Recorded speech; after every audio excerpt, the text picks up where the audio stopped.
As some of you may have heard, there was a decision that came out today by a grand jury not to indict police officers who had interacted with an individual named Mr Garner in New York City, all of which was caught on videotape and speaks to the larger issues that we've been talking about now for the last week, the last month, the last year, and sadly for decades. And that is the concern on the part of too many minority communities that law enforcement is not working with them and dealing with them in a fair way. And there is going to be, I'm sure, additional statements by law enforcement. My tradition is not to remark on cases where there may still be an investigation. But I want everybody to understand that this week, in the wake of Ferguson, we initiated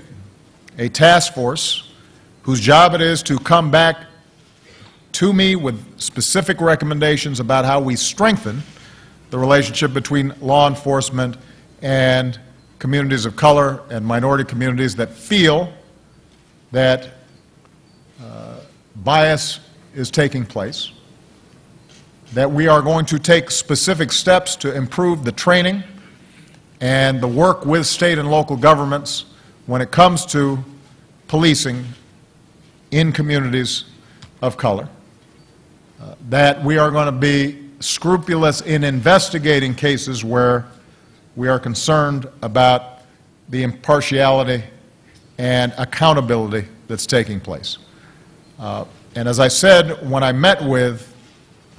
folks both from Ferguson and law enforcement and clergy and civil rights activists, I said this is an issue that we've been dealing with for too long, and it's time for us to make more progress than we've made.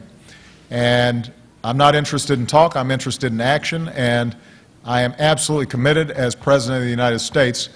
to making sure that we have a country in which everybody believes